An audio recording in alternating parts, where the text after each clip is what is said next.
Okay, good afternoon. We're going to get started here in just a couple minutes.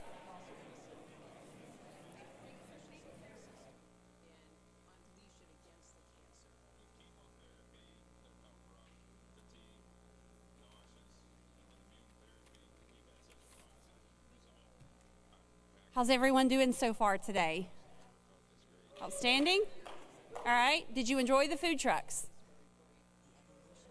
Yes? No? Okay. All right. Well, let's go ahead and get started with our speaker this afternoon.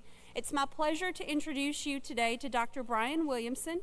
Dr. Williamson is a partner at Giant Worldwide and is sought after by leaders of all levels, traveling nationally and internationally, consulting and communicating in a way that contributes to increased health and performance of teams. Dr. Williamson has a proven track record of helping individuals and teams increase their leadership skills, emotional intelligence, and self-awareness, resulting in a greater capacity, satisfaction, and effectiveness. His 20-plus years of leadership experiences include roles as founder, senior director, and guess what, y'all? He was 4 years as an active duty Marine. His unique research in the field of positive organizational scholarship will be released next year in his book, Norm-Defying Leadership, Science and Stories from Today's Top Performers. It's my pleasure to introduce to you today Dr. Brian Williamson.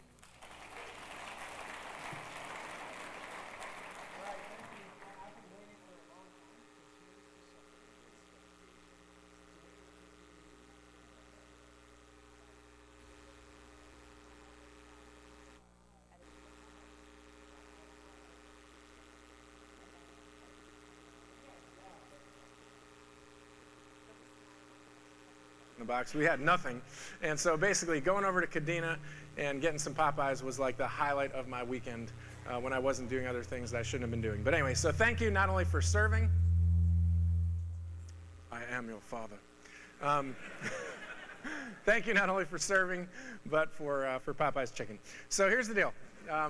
I'm going to do three things with you. At least these are my intentions. First of all, I want to give you a little context, and I'm going to introduce a field of research called positive organizational scholarship, just to give you a little sense of where I'm coming from. I'm going to inspire you, secondly, because I'm going to give you an overview of my research findings on positively deviant leaders, and I'm going to challenge you at the end just to grapple with how does this impact your life, and hopefully invite you to really make norm-defying leadership very, very normal for those in the span of care that you're with. So let me introduce you, first of all, to the field of positive organizational scholarship. So my business partner and I were recently hired to do some research inside a company around why was it that employees that were working there for 2 years or less were leaving, right? Overall, they had really good retention, but that 2-year and under population, they were saying peace out, and they wanted to really know why. And so we were brought on to do that, and we discovered as we hypothesized that it was this supervisor-employee relationship that was the issue, right? People don't leave a job, they leave a boss, and that's at least one of the most common things that we see.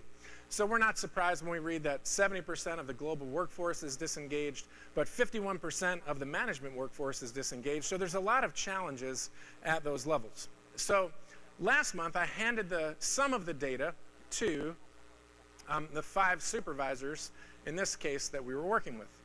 And in this little report out was information from those that they managed around why it was that they were struggling. And it was line after line after line of just reflecting back a lack of basic, emotional intelligence, respect, basic, just showing up. I mean, they have 12-hour shifts, and people would say, boy, my supervisor checks in at the beginning, and then he checks out. I don't know where he goes. I can't find him or her, right? And they're gone. So I framed my first question very carefully when I handed this to him. I said, I want you to read through this, and what I want you to do is I want you to look through the eyes of someone else. So if this report was about someone else, another set of supervisors, what do you see here? How would you coach those particular individuals? Well, the first responder said this. He said, I think you would get the same results no matter where you went. So I think it'd be the same across the board.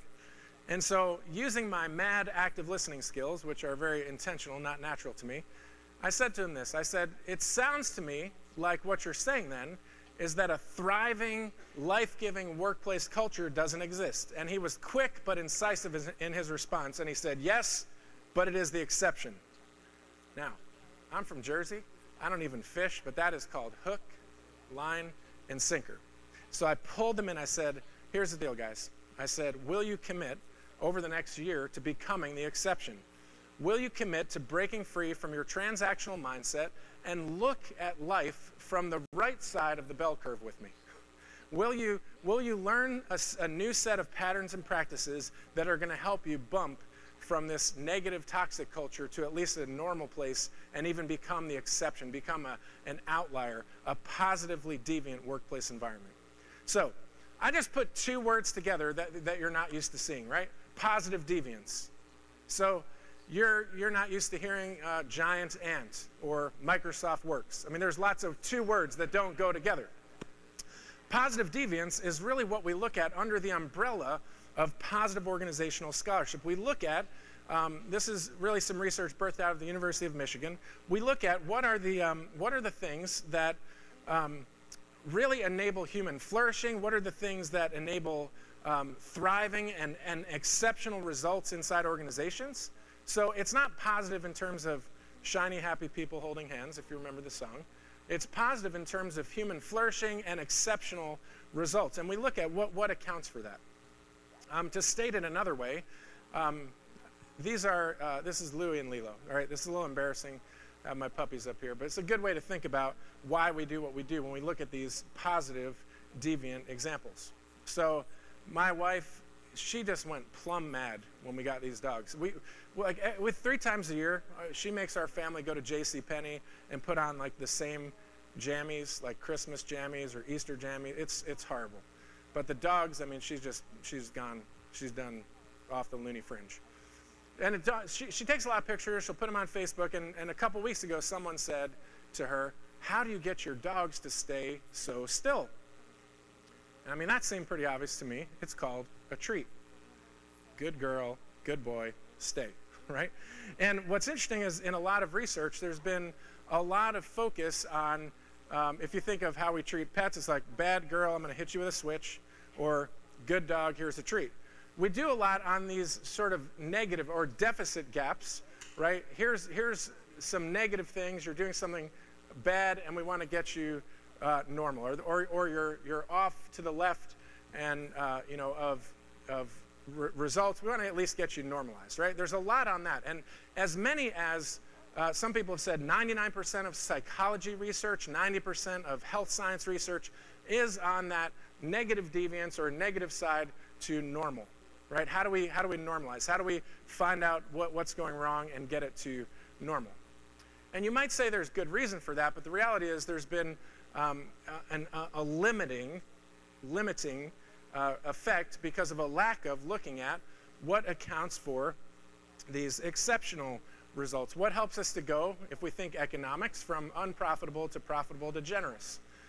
If we go to ethics, what helps us move from unethical not only to ethical but to benevolent, right? How do we do that? And so really we're looking at how do we actually account for those things. And there's lots of research, 20 plus years of research around, good quality research around how that happens. Now, why is that important? Why was I attracted to this? Let me just give you 2 things, then we'll dive in. First of all, and this is tweetable, if you lick the lollipop of mediocrity, you will suck forever, right? So here's the thing. Not one yeah, that's like, wah, wah, wah. All right, not one person in this room wants to be mediocre. And so why wouldn't you want to learn from positively deviant, norm-defying leaders and organizations? Like, it unleashes something called the heliotropic effect, right? And so the heliotropic effect is you put a plant in a window and it gravitates toward the light, right? In these positive leaders and positive organizations, there's a gravitational pull to the right of the bell curve.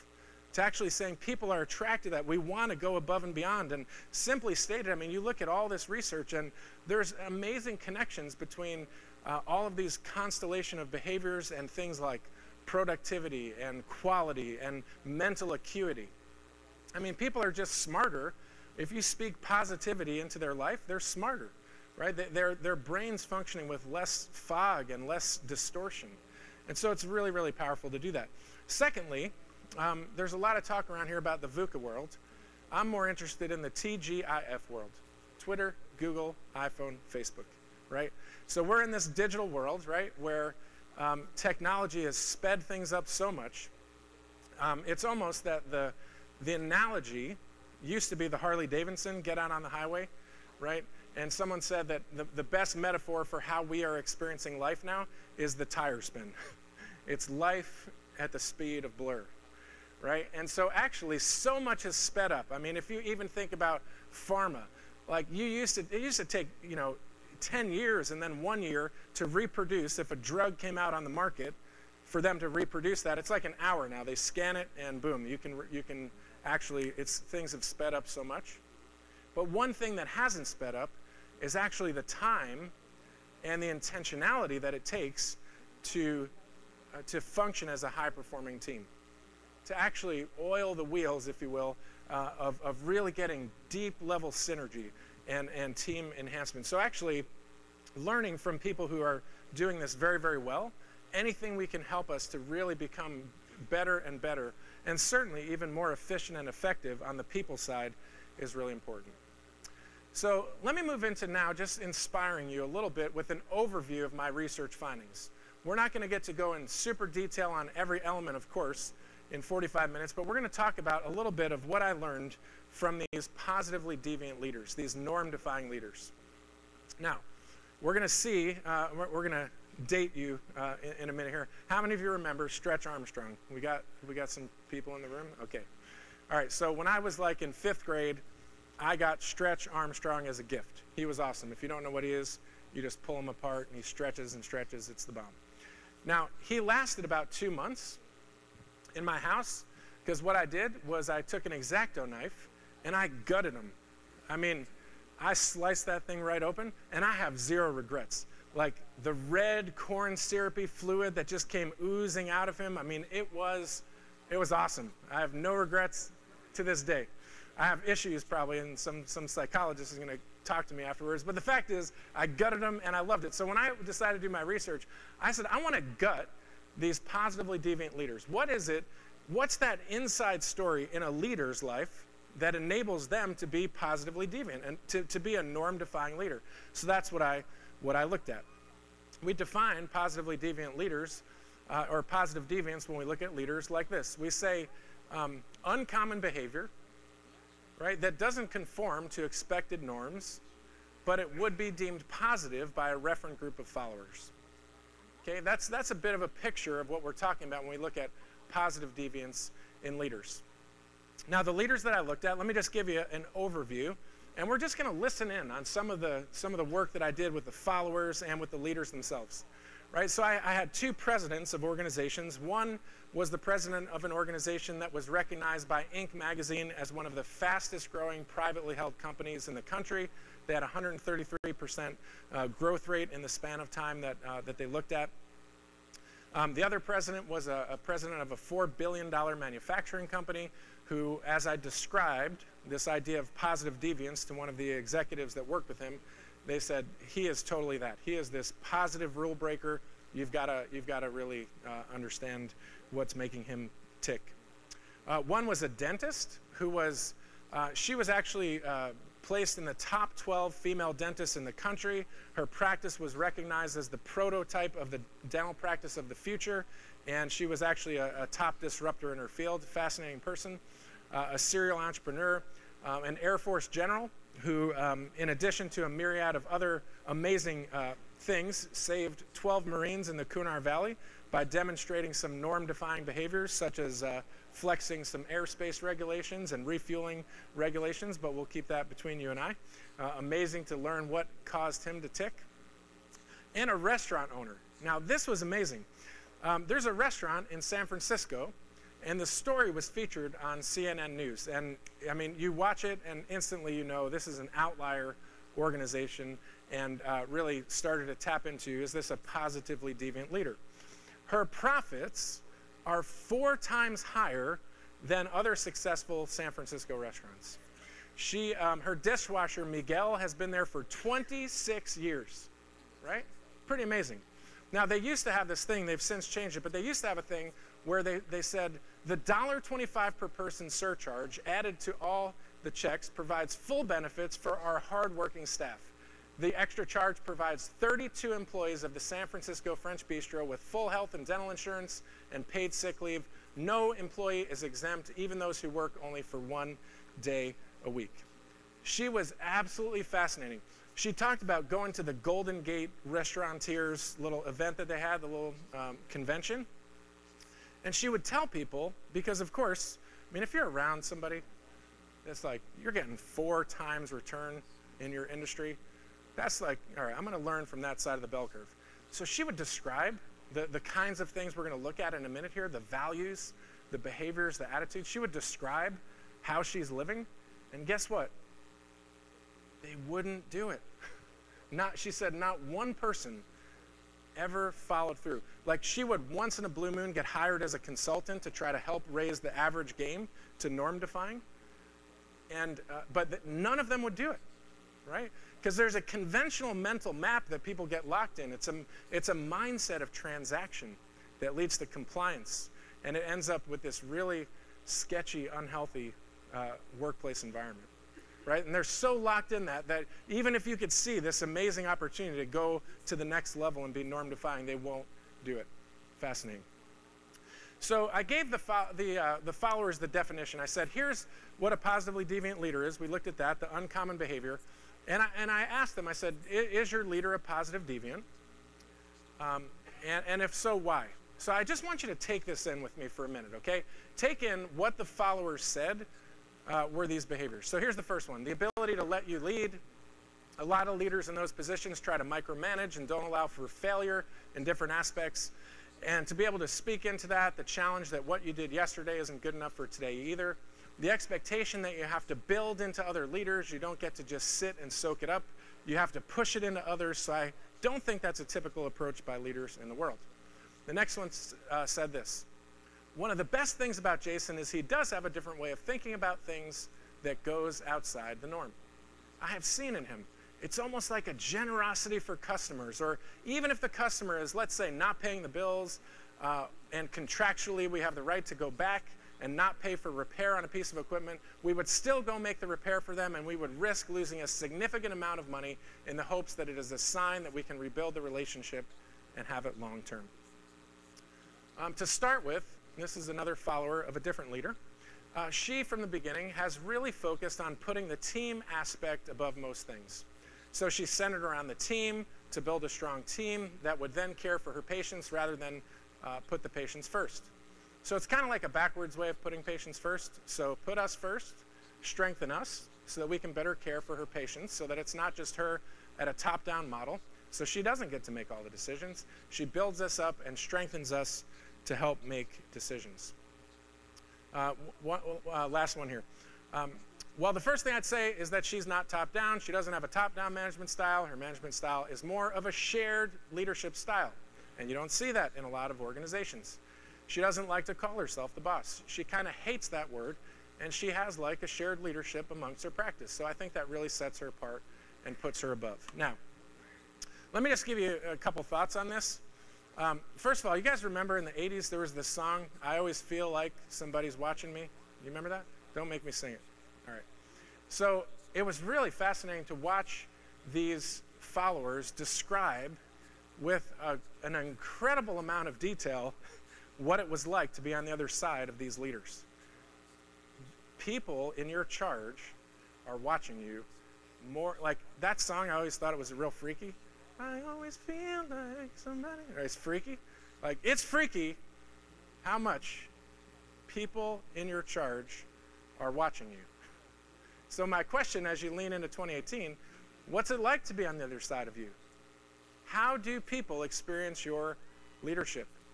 And finding that out, mining out that kind of data is valuable. And there's some really practical ways you can do that. I'd be glad to talk afterwards about doing that. The other thing is, I probably wouldn't say this to every audience, but as you look at that, you say, boy, norm-defying leaders. And you said, Brian, these are uncommon behaviors. That seems pretty common. And I'd say, good. you're probably a positively deviant leader. It's probably the air you're swimming in, the water you're swimming in, and it's very familiar. You're going to find, I hope in a way, that this underwhelms you, right? Probably no speaker would say, I hope you're about to be underwhelmed by what I show you when I gut these positively deviant leaders, like the red corn syrup ooze. I hope you're like, well, that's pretty obvious. Well, that would be good, right? Now, with that, I will challenge you and say this. There was research done of 20,000 plus executives, and those 20,000 plus executives, 70% of them thought they were in the top 10%. Hashtag disconnect, right? So there's probably some things you're going to learn here as we go through this. So we're going to look at 3 categories. As we gutted these positively deviant, norm-defying leaders, we're going to look at values, behaviors, and attitudes. Okay, we're just going to overview them and get a little bit of a taste of what was that inside story, right? What was it that actually causes these exceptional results? Okay, here's the list of values. I'm going to just talk through these briefly, and we'll look at the behaviors then. So you have the prioritization and care for others. That was by far the weightiest, most significant thing that popped out. My leader is somebody who definitely values people. We'll dig into that in a minute as well. They were values driven. One of the leaders said this: when values are clear, decisions are easy, right? So all of you next gen leaders that are listening, you have to figure out what your values are. Now, the Air Force provides a great set of values for you to latch onto that you're going to be called up to live into, and those are important. But you have to know, what are the values that you operate out of? And so if you struggle, you're a little indecisive, finding out what your values are going to make decisions a lot easier. And to get that out into that external world, I think is going to help you go further faster. So these leaders were values driven. They had a growth and reproduction mindset. They pushed things down into the lives of those they were leading. And what was fascinating about this is they were not just concerned about the person in front of them. They were concerned about the person in front, the person in front of the person in front of them. They all of them had this, I should say most of them had this mindset of, right, there's this thing that says you're not a leader if you have followers. You're a leader if you leave in your wake other leaders, okay? They had that in their mindset. I not only want to develop the person in front of me, I want to reproduce. I want to have a mindset of multiplication that allows this person to have to push this down to the next person. Very different than what you'd think. With our emphasis on development, they had an emphasis on the 2nd, 3rd, and 4th generations. They were driven by a sense of meaning.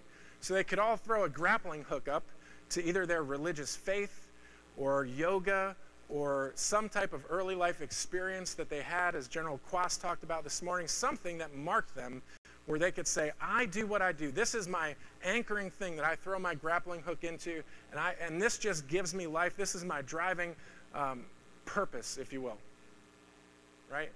So there's a lot of talk about, like, do what you're passionate about. And I don't really agree with that all the time. I think if you find your purpose, you'll be passionate.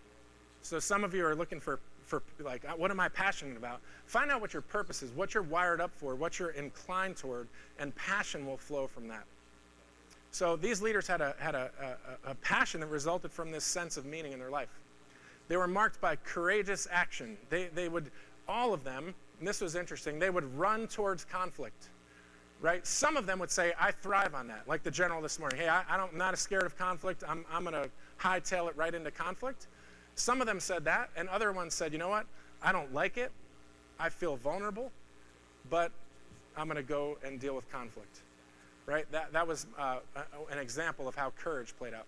They all had a shared approach to leadership. They were pushing things down. How do we share this with other people? Pushing authority to where information is. And this one's interesting. So the leaders valued emotional intelligence, right? How can I make sure I understand my own emotional state, lead myself, and really connect with people around me? And in terms of a value, the followers actually didn't call that one out. But what they did, and I think this is interesting, they actually said that the leader had integrity, right? And we'll come back to that when we look make some comments here on both values and behaviors. So that was the value set, right? Here were the behaviors, and I'll throw these up here, and it's going to look very familiar. And that would be a good thing, because these leaders said, I value these things. These things are precious to me. If you go back to Lord of the Rings, right? These are my precious, right? And they behaved in ways that were consistent with that, right? So almost all of the list is the same. I won't detail it out, but there was actually the followers perceived in the leader. They said about the leader, that person is always learning. They had a learning and improvement mindset. They're always popcorning out some new idea, something that they've picked up, and they're always learning. The leader said it as this, like, I want to grow. I know that I need to grow. I need to be on the receiving end of some good information, so I need a growth and reproduction mindset. And again, we're going to get into a couple of these in a minute. Creativity, the leader said that was very important for them. And you'll notice the vision one, which was a surprise to me, that the leader didn't actually say vision was casting vision was something that marked them differently, but the followers did notice that in the leaders. So let me make a few practical observations, and hopefully something that you can kind of sink your teeth into as you launch into this year. So again, this idea of practiced values versus preferred values, right? There's things that we would say that we value, but we're not practicing them. I call those preferred values. So I might say, well, I value physical fitness, but if I only go to the gym once a month and I don't watch my diet, that's a preferred value. It's not a practice value. Positively deviant leaders, there was a congruence between what they said they valued and how they behaved, as well as what the followers saw in these exceptional leaders. Fascinating, because when I work with average or low performing leaders, there's a big disconnect between how they see themselves and how others see them. You'll often say, oh, I'm great, I'm a great leader, and then we do a little 360, and then boom, they get clocked upside the head with the velvet wrapped around the brick. Boom, here's this 360 result that shocks you, because what it's like to be on the other side of you is not what you think it is, right? But not the case. There was very much consistency there. Secondly, the way that these leaders prioritized, you'll notice they said that they valued prioritizing and caring for their followers. The way they behaved was by making time for them, right? They connected with them. The behavior that they engaged in was, I'm actually going to take time from going at the speed of blur, and I'm actually going to give them proximity and frequency appropriately, right? I'm going to give the needed time to my followers. And for this one, I have zero doubt that this is a pain point for most everyone in this room. To actually slow down and give whoever it is that's in your span of care the appropriate time to elevate their capacity, to give them clarity, whatever the case is, so valuable, and something that these leaders did, that they found a way to do it, and I think that's really powerful. Finally, talking about vision from a stage is overrated. That was a takeaway from my research. It was the followers said that the leaders were visionary, and the leaders actually didn't bring that up. They didn't say, my great vision casting ability is why I'm exceptional. It's not that they didn't value doing that, but what the followers said was really intriguing to me, because they said two things about vision. Number one, the leaders lived the vision. They modeled the vision more than they talked about the vision. So they were actually a living, breathing picture of what the preferred future was. And secondly, not only did they live that, but they baked vision casting into the day-to-day conversation of their world. So there was old school leadership thinking about vision. You need to cast a vision, red hot vision once a month. And I think actually it's probably best to just, for you all to think, how do I vision cast consistently and continually all the time in my day in and day out conversations? So that's a little bit of a picture of what does it look like to get a snapshot of the values and the behaviors of these particular leaders. I'm going to drill into two of them just really briefly. I want to talk to you about the prioritization and care for others, and then this growth and reproduction mindset. So the prioritization and care for people and connecting with people, this was the weightiest thing for them. And I will just say this, because it feels probably like beating a dead horse at LEDx today when you talk about the need to care for and prioritize your followers. But I'll say this, there was a guy, his name's Subir Chowdhury, and he's an expert in Six Sigma, if you're familiar with that. He does a lot of consulting on quality and process improvement. And he saw something interesting. He saw that some of his clients got a 5 times return on the investment that they made, and others of his clients got a 100-time return on the investment. So Subir was looking at this, and he said, well, maybe I had somebody over here, the 5 times return was, which is still good, but he said maybe that person was sucking the lollipop of mediocrity, right? Maybe the consultant that he had on that project was not doing well. And, and maybe this one's a rock star consultant, and that accounts for it. So they did the research. And what they noticed was the difference in those two organizations was simply that caring mindset that the leader had towards their follower. So just give you a picture, this is the Air Force General describing his own value of this in practice. He said it starts with the value of humanity, the value of other people, this value in the journey of humanity to find mutual respect and carve out the ability to love one another. All right? If you were in Andy's sessions, this is workplace 3.0 stuff here. Right? That's probably the value that is most deeply motivational to me. You know, for me, it is that empathy that really makes a difference in a person who contributes to their tapestry of relationships. I won't read this whole thing, but one of the presidents of the Fast Company, high growth company, said this: first and foremost, it's a love for people. So he said the thing that enabled his exceptional performance was love for people. He said, I bring into my desire as a leader to show love to the people I've received in my life. That's as far as I want to go. But I want to say this, you can't give to others what you don't possess. And there was a real stewardship orientation. Each of these leaders felt they were entrusted with something. In this case, this leader was talking about love. He felt like he had received so much, and he wanted to express that. And each and every one of us in this room has received so much, and it's a good way to become this caring mindset person is to go, how do I make sure that I'm receiving everything I need so that I'm spilling it over? How can I look back on my story and actually get to a place where I'm actually stewarding the goodness and the generosity that I've been given? So some practices about prioritizing and caring for other people. Here's the first one. Real just simple little practical nuggets for you. Be interested before interesting. Right? This is something that's helped me because I told you before, I'm real critical versus positive by nature. I'm also real selfish. I like to talk about myself, and I can actually tell you that this phrase alone, just being interested in other people before being interesting, right? When somebody tire kicks my life, I'm happy to just talk and talk and talk. But this discipline of going, hey, I'm going to actually find out what is it that matters to this person? How do I get to understand what's important to them, what motivates them, is a huge game changer for how do you prioritize and care for people. Secondly, call people up more than you call people out. Now, this is a fun one because my son, we've got 4 kids. He's 14, my younger son. And this is really taken in our family where he walks around the house, and we were at the dinner table last week, and he's like, all right, man, I'm going to call some of you up instead of calling you out. And he starts going around and being like, Abby, you're this, you're great, you're doing really good, and Micah, boom. He's like calling people up, right? And we got a lot of calling out going on. And I know sarcasm is sort of the language of the day for a lot of people. We call people out. I would encourage you to actually go create a culture where you call people up to their potential, see things in them about who they are, and call them up to what they could be. Makes a huge impact. And then finally, level the ground. It was interesting that these leaders, I think they all valued appropriately demystifying their positional power and actually pushing that downward as much as possible, leveling the ground, making sure that there was that collaboration and that relationship that could take place.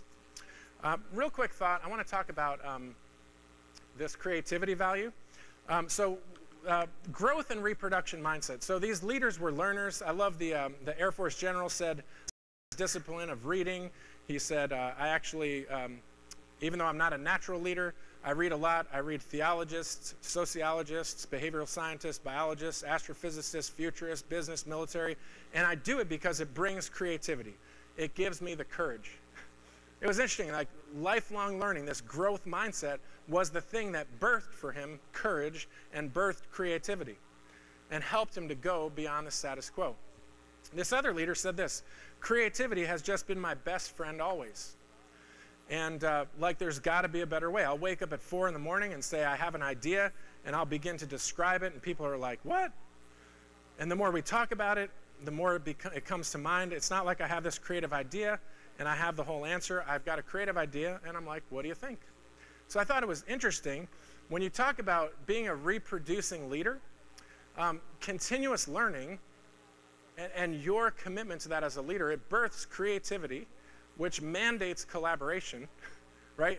You can't be creative in isolation, but you're learning these things, and you spill out, you kick it out, and it really facilitates shared leadership, which I think produces norm-defying teams and organizations. So this whole cycle of how do I have a mindset of multiplication? How do I push downward? And how do I really create this incredible place of exceptional results? Creativity is one of those important values that comes from continuous learning. So as you step into 2018, where do you feel like you're lacking courage? Where do you feel like you're stunted creatively? And maybe you just need to find that mentor, find that book, find that resource to help you just get some things in that can flow out of you just very, very naturally. The dental practice, which the quote I just read about creativity has been my best friend, I told you earlier, they were picked as the prototype dentist of the future. It's about 2 miles from my house. And one of the things that came out of just her idea that she had was how do I really, how do we help the next generation to grow up to be healthy, thriving young adults that take care of themselves? And so in their practice, they started the Children's Hands-On Learning Lab. And she said, what we're doing is that we wanted kids to care for themselves. And so they basically sprayed this stuff on the kid's teeth that showed the plaque, and the kid does the cleaning his or herself. And the dental hygienist, which my wife is one of them, by the way, not in this practice, but in a different one, but the dental hygienists had their worlds rocked because that's what they went to school for. They wanted a day in, day out job. I just want to come in and scrape your teeth and talk to you and hear you go, right? I mean, that's something you sign up for. You didn't sign up for, all right, Toby, let me spray this on your teeth. Now get after it. You missed the plaque on number 14, right? It totally rocked the world. But this was something that was birthed out of her creative genius that led to collaboration, that led to this entirely different way of doing things. Very, very powerful.